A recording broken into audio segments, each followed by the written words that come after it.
bago yan, ay ating isipin muna at tandaan ang ating nalituntunin sa araw na ito na ito ay may acronym na PAPA. P para sa paggalang, Dalangin ng guro at mga nagsasalita sa harapan. A para sa aktibo, Aktibong makilahok sa mga gawain ng aktibidad sa loob ng klase. B para sa pag-unawa, Makinig at intindihin ng mabuti ang mga sinasabi ng guro at mga kaklase. A para sa aksyon, Imitahan ang kilos sa loob ng klase kapag may nagsasalita sa harap. Malinaw ba? Salamat. Ngayon ay bago tayo magsimula, ay simulan natin ito sa isang aktibidad na pinagtatang numero mo, tanong ko. Binigyan kayo kanina ng mga barya na ginto, bilang at tanso. Iyon ay pipili ang guro ng numero mula 1 hanggang 30 ayon sa mga nabunot na numero ng mga mag-aaral. Kung sino ang mga napili na numero ng guro ay siya ang sasagot sa katanungan. Okay? Handa na ba ang lahat? Okay, number 6. Number 6. Hello, Marino. Ma'am. Marino po muna sa harapan at pumili.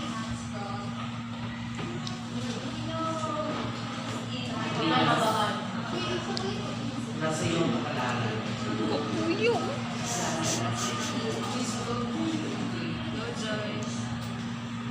Please, halika lang.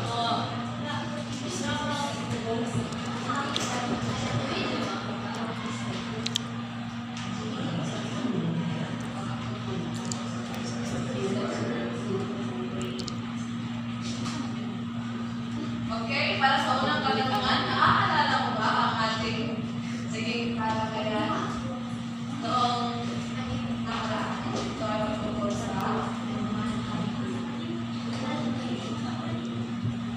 Araw o kahapon, nalakay natin ang formula.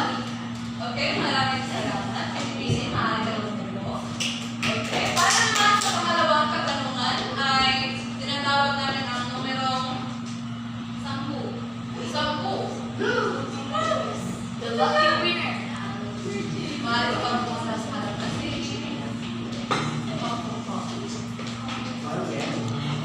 Pumili ka ng mga katanungan. Para sa pangalawang katanungan, ano-ano ang mga uri ng formal na salita? Pambansa, pampanitikan, teknikal.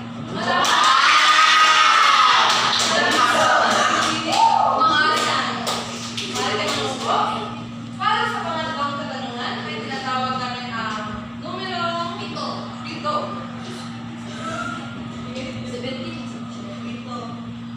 Para magdala ang numerong 7, siya. Sa numerong siya. Ay, ka po, nasa okay? Para sa pangalawang katanungan, magbigay ng isang pangusap o halimbawa na gumagamit ng formal na salita. Halimbawa sa pabansa ay siya ay magiting na quiz. Maraming salamat, Pino. Tama.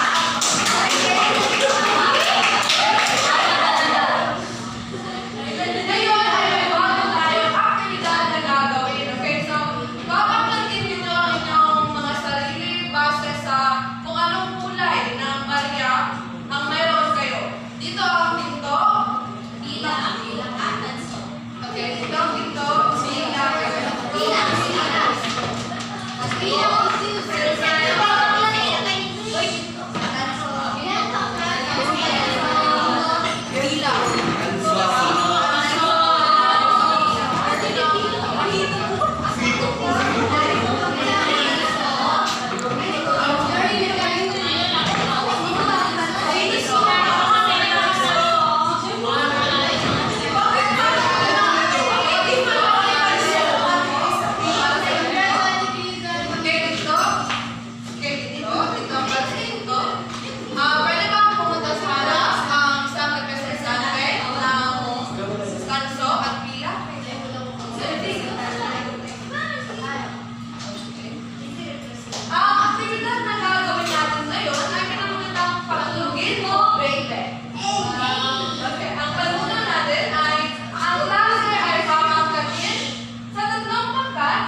sila at Alonso na magdidikta sa hirap o dali ng panghuling pangkatang gawain na gagawin nila mamaya.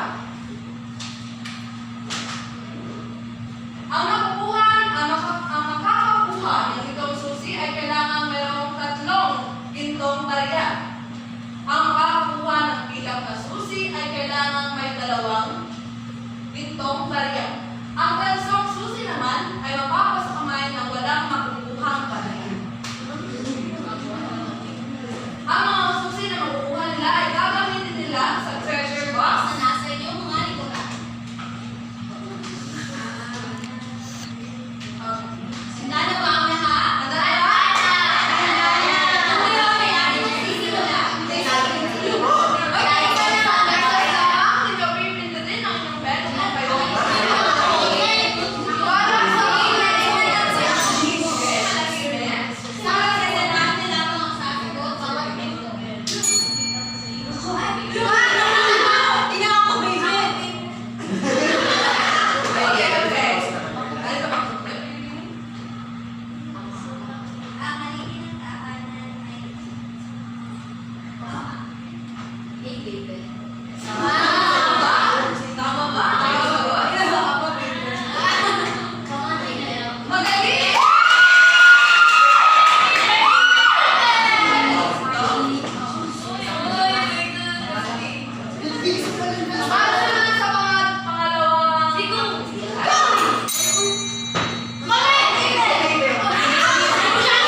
Magsumikap ang tao upang makuha niya ang kanyang gusto. Magaling! Maraming salamat. Para sa pangatlong aktividad.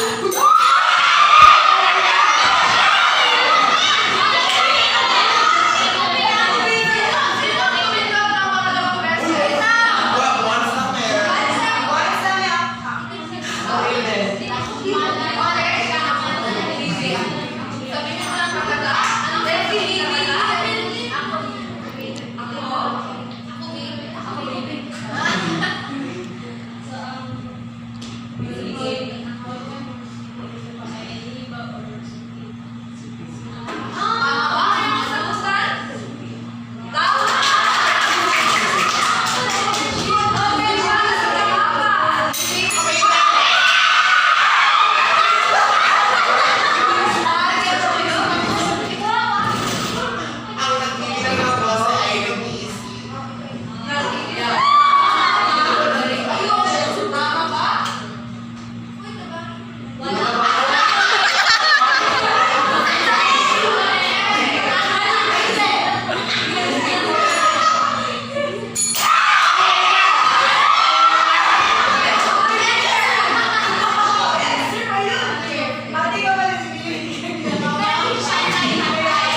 Labing dalawa.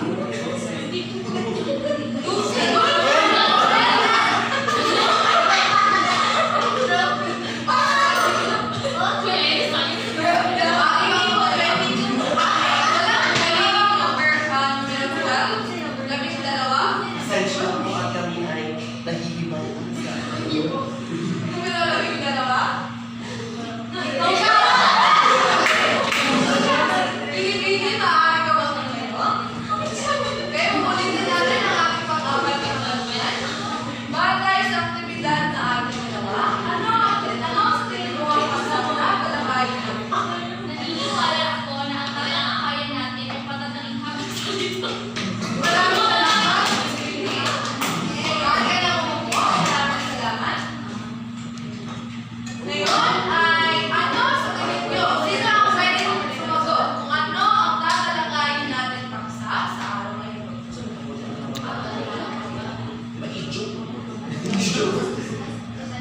Okay, pinipili. Mahal mo ko ngayon? Sa tingin ko, ako tatalakayin ko yung patungkol sa mga parabola. Parabola. Okay. Parabola, maaari. Ngayon ay maaari mo yung sasagot na. Okay. Ngayon ay may babasahin muna tayo. Isang kwento. Panitigan patungkol sa ang parabola ng halimuhang anak. Ngayon ay magsasalitan ang bawat kabuhat ng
ngayon?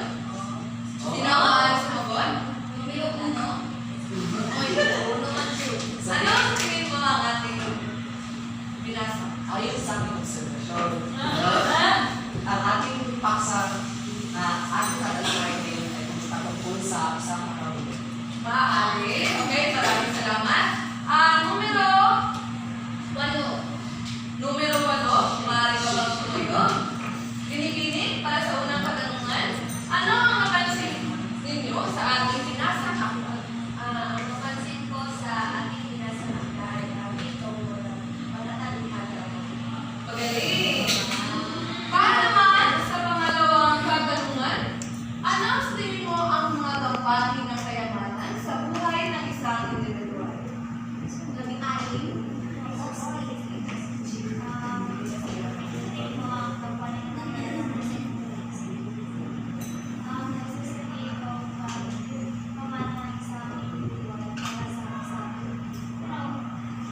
Maraming salamat. Para naman sa pangatlong katanungan, ayon sa ating nabasang aklat, ano sa tingin mo ang tatalakayin natin paksa? Ito ay patungkol sa parabola, okay? Ito ang layunin natin sa araw na ito. Sa pagtatapos ng aralin, ang mga mag-aaral ay inaasahang makamit ang mga sumusunod. Nabibigyan kahulugan ang mga matatalinghagang pahayag sa nabasang parabola. Naglagukoy at nagkakaliwanag ang mensahe ng napanood na parabola sa tula at Nakapagtatanghal ng iba't ibang gawain, gaya ng usang kapet, pag-alisnas, pagsasadula ng original na paula, gamit ang mga matatalinghagang pahayag. Ngayon, tama ang iyong mga sinabi. Ang ating tatalakayang paksa ngayon ay patungkol sa parabola. Pag sinabi natin parabola, ito ay isang uri ng palitang pagsasalaysay na may layunin magbigay ng aral sa mga mamabasa na karaniwang gumagamit ng mga matatalinghagang pahayag o salita. Kagaya ng ating binasang akda kanina, ito ay nagbibigay ng mga moral na mga lesson sa atin. Para sa unang katanungan, numero 10. Numero 10. Maaari bang tumayo? Maaari bang tumayo? Para sa unang katanungan, ayon sa parabolang pinasa, ano ang ibig sabihin ng nakahighlight na salita sa unang talata na nakahiga sa salapi? ibig sabihin na nakahiga sa salapi ay mayaman. Tama, nagbibigay, maraming salamat. Para naman sa pangalawang katanungan, paano ipinapahayag ng ama sa kanyang panganay na anak ang pagbabalik ng kanyang bunsong anak?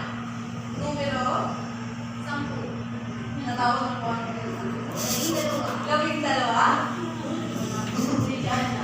12. Binibini, maaari ka bang tumayo? Paano ipinahayag ng ama sa kanyang panganay na anak ang pagbabalik ng kanyang bunsong anak? Pagdiriwang. Tama, pinag-aaral siya ng kanyang ama ng tama. Tama, okay. Para sa pangatlong katanungan, ano kaya ang ibig sabihin ng pahayag na tayo ay nagsasaya ngayon sapagkat ang kapatid mong namatay ay muling nabuhay? Numero 15.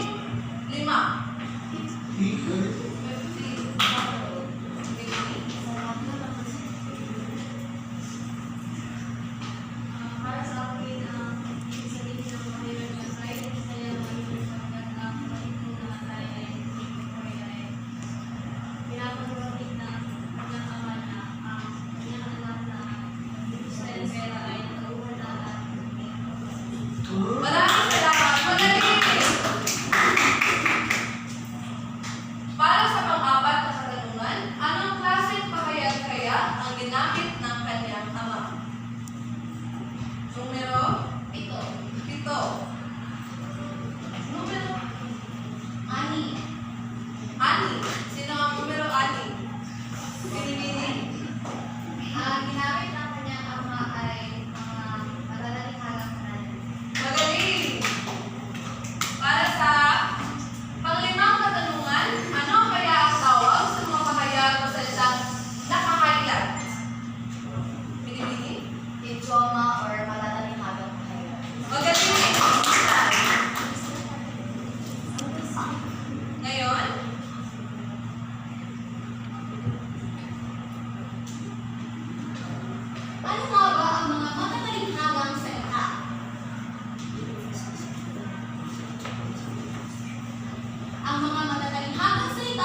ang mga manggagawa nito ay kumakain ng maayos habang ito siya. Mahapdi ang bituka at walang makain.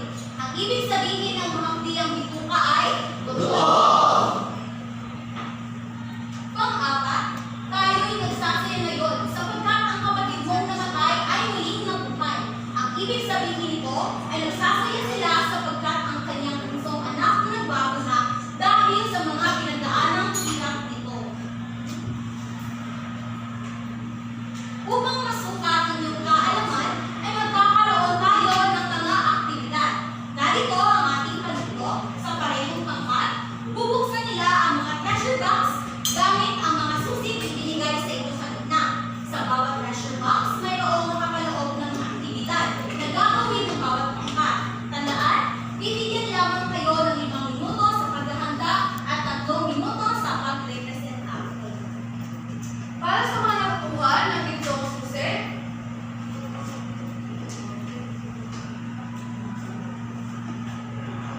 Ito ay tinatawag na puppetry. Gumawa ng isang pagkakanghal gamit ang mga puppet na nasa loob ng kahon. Sa pagkakanghal, kinakailangan gumamit ng mga pahayag o salita. Pagkatapos, tukuyin at ipaliwanag sa harap ng klase ang kahulugan o ibig sabihin ng mga matatalinghagang inyong ginamit sa pagkakanghal. Malinaw ba? Para naman sa pilak na grupo, produkto mo, ibida mo, nasa gitna ng kahon, bumuo ng isang pakalastas o advertisement gamit ang produktong ibinagay ng guro na nasa loob ng treasure box.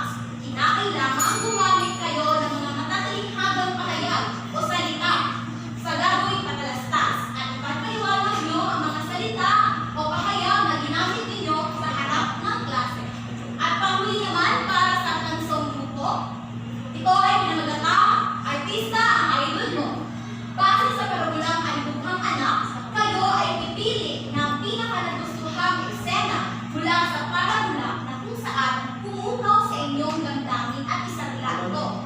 Ang sa pag-arte ay sasagawa ito sa loob ng malaking telebisyon at ipapaliwanag niyo kung bakit yon ang napili niyong eksena at ano ang nais iparating o mensahe ng eksena ngayon. Malinaw ba? ang inyong 5 minuto Ay magsisimula ngayon.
Sige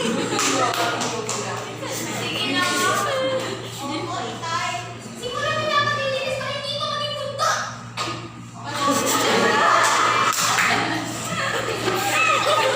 hindi ko nagtatanong sa pagsasabalan.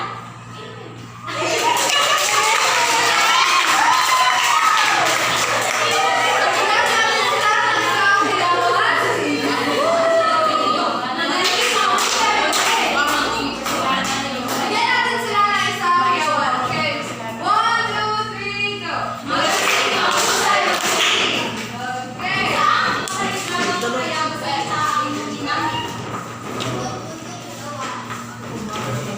Ano para sa aking kumpara? Ano ang mga madalay atong ginagawa? Ano ang ibig sabihin? Maraming salamat. Maraming salamat.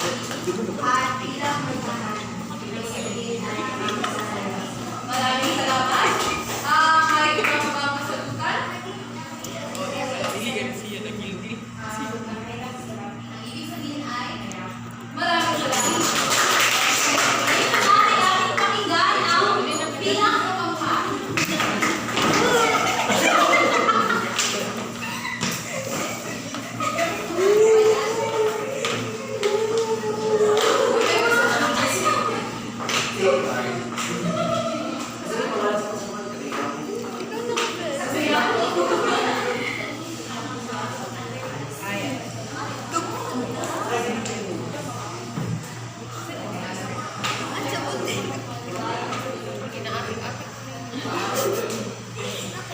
Nais mo ba ang magiging porselana ngayong balat? Oo!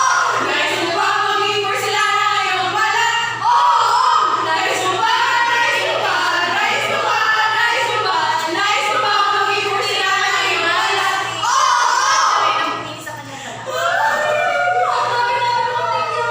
Gusto ko yung pinakaputi. Gusto ko yung magiging porselana ngayong balat!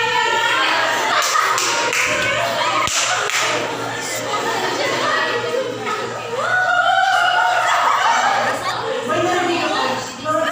Gusto mo ba maging pulis porcelana ng iyong mga balat? Pwes, gamitin itong bagong sabon ng aking gusto niya. Ito ang sabon na nakakayaw. Gusto niyo maging maglinis ng iyong balat? Ito, gamitin niyo.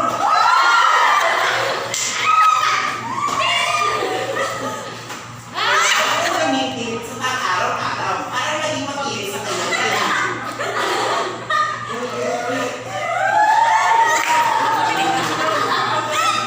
Hindi na makakaka sinabi sa inyo. Kaya lang gamitin niyo yung nakagayamos mo para maging duties for this porcelana ang iyong mga balat. Nais mo ba? Nais mo ba? Oo! Nais mo ba ang magiging porselana ngayong balat? Oo! Nais mo ba? Nais mo ba? Nais mo ba? Nais mo ba? Nais mo ba ang magiging porselana ngayong balat?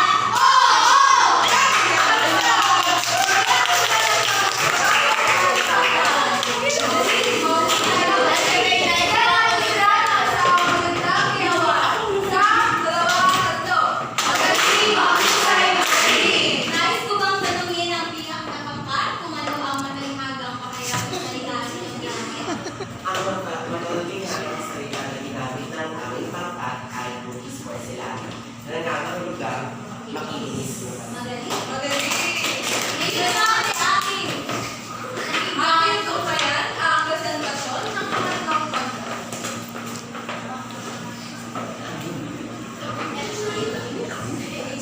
Go, Karen, dapat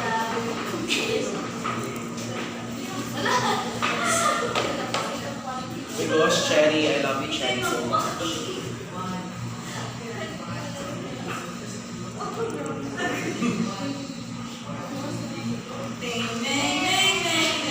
Ang programa ito ay rated SPG. Striktong patnubay, gabay, magulang ang kailangan. Maaaring may masiselang tema, lingwahe, karahasan, sexual, horror, o droga na hindi ako sa mga bata.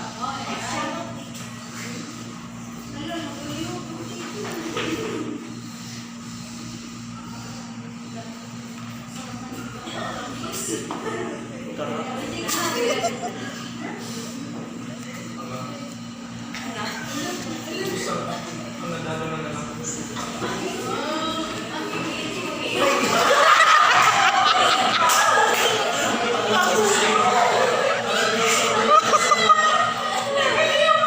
bang sa iyo kung bumalik at hanip sa mga mo ako ibilang?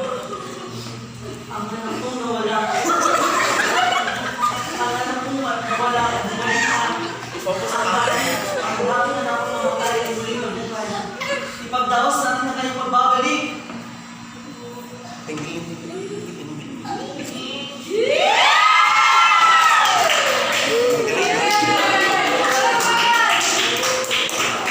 Bakit hindi ma-adjust?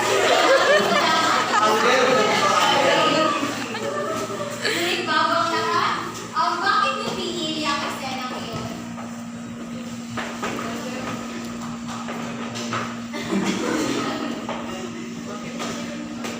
Para sa akin, pinili namin yun dahil yun ang tumatak sa aming puso isipan. Wala na isang magandang kiyawan. Magaling mag-isay mag-isip. Ngayon, upang mas mapalalim ang iyong kaalaman, mayroon akong itatanong ng mga katanungan.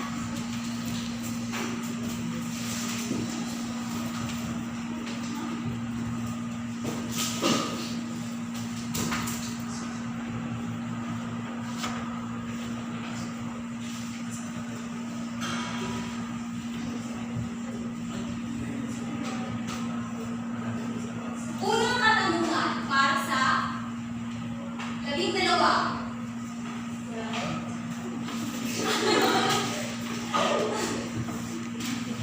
Ngunit bago ang lahat, narito ang rubrics na magiging pamantayan sa inyong ginawang aktibidad kanina.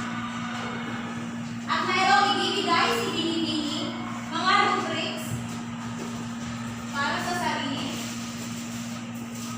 na May bibigay kami sa inyo ng rubrics pagkatapos ng ating mga pagkakas. unang katanungan, 12. Ikinabuti ba ng bunsong anak ang pagkuha niya ng mana mula sa kanyang amaba?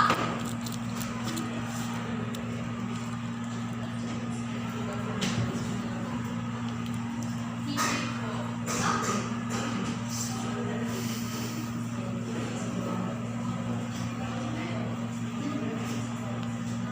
Kasi ginamit niya ito sa mga bagay na nakakasama sa kanya. Mahusay, pero gustong sumagot, Ginoo. Sa akin naman, hindi hindi sapagkat hindi nga talaga alam ang bastong gamit ng kayamanan ng binigay ng kanyang ama, kaya ito yung kanyang pinabuso. At oo naman sapagkat ito'y nagbigay sa kanya ng isang aral na panigurado akong dadalhin niya sa kanyang buong buhay. Mahusay. Kayo naman, para sa pangalawang katanungan, ano sa palagay mo, bakit tinanggap pa rin ng ama ang pagbabalik ng kanyang anak sa kabila ng pag-alis nito matapos makuha ang kanyang mana? Binibini? Sa palagay ko, ang rason kung bakit tinanggap niya pa rin ang anak sa kabila ng pag-alis nito ay dahil mahal niya ang kanyang anak. Ito ay isang halimbawa ng pagmamahal ng mga magulang sa kanyang anak na kahit ano pa ang kasalanan, kahit ano pa kabilang ng kasalanan ng ginawa ng isang anak ay tatanggapin na tatanggapin pa rin tayo ng mga Pangatlong katanungan, kung kayo ang kapatid ng alimugang anak sa paratula, magagalit ka rin ba o tatanggapin at papatawarin mo ang iyong kapatid? Bakit? Binibini? Binibini mo ba? Para sa akin, napaka-hipokrito na kung sabihin ay hindi ako magagalit sa ginawa ng aking kapatid. Natural na talagang magagalit ang isang kapatid kung kanyang inilustay ang yaman o ang kanyang mana. Kung alam naman natin na ang pera ay napaka-importanteng halaga sa bawat tao. So, totoo nga na talaga ako'y magagalit, but I will... pero hindi ako magtatanim ng galit at siguro in the long run, sa katagalan ay aking napapatawa na ako. Pang-apat na katanungan. Ano ang ugali o katangiang tinataglay ng ama sa kwento? May sasayanin ba ang mga katangiang ito sa inyong ama? Pinipili? Sa parangkulan na maaaring ko ang anak, ang ugali at katangiang pinalagay ng ama sa kwento ay mapagpatawad at mapagmahal. So, para sa akin, oo, maisasalanan ko ang ugali mapagpatawad at mapagmahal sa aking ama sapagkat sa tuwing ako'y may nagagawang kasalanan o di kaya kami may hindi pagkakaintindihan, tapos pinipili ng ama ko, patawarin ako sa aking mga kasalanan at mahalin pa rin ako gawin ko rin. Yan ang po sa akin. Maraming salamat sa akin.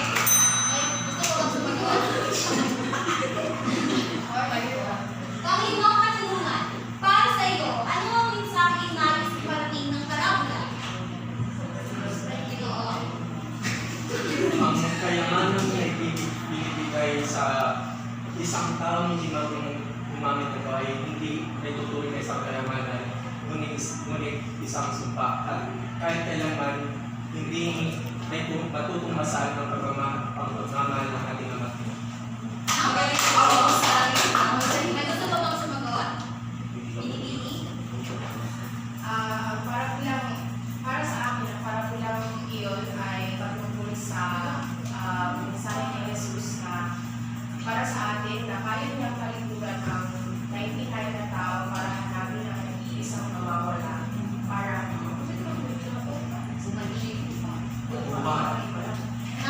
maraming salamat. Isa rin aral na maaaring may pulot ng mga magbabasa sa parabula ay huwag magtanim ng galit o sa isang tao dahil natural na nagkakamali ang ibang tao. Ngunit maaaring kasi silang turuan ng leksyon upang hindi na nila may iulit ng kanilang. Sunod na katanungan. Para sa iyo, ano? Tapos na kayo. Paano nakakatulong ang mga matatalinhagang pahayag o salita sa nabasang parabola? Pinipili? Para sa akin, ang mga matatalinhagang pahayag o salita ay nagbigay ng mas lalim na kahulugan ng parabola. At ito rin ay nakakatulong pa mas makalaki pa ipahayag sa mga mababasa ang nais na ipaiwating ng sulat ng parabola na ito. Napakagaling! Talagang meron kayong natutunan sa ating paksang tinalakay. Ngayon naman, para mapalalim o upang mas mapalalim at malaman kung meron pa talaga kayong natutunan sa ating paksang tinalakay, tayo ay magkakaroon ng pagsusulit na kung saan ay isasend ko sa ating GC. Maaari nyo lang tingnan. Ito ang mga rubrics para sa Mga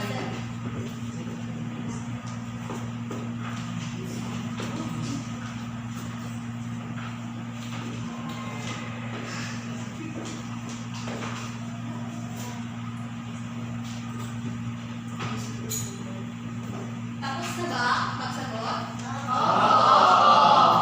Ngayon, para sa inyong tatlong aralin ay may binigay akong link sa GC kung saan kailangan nyo gumawa ng isang sarili nyong parabola at post ito sa inyong social media.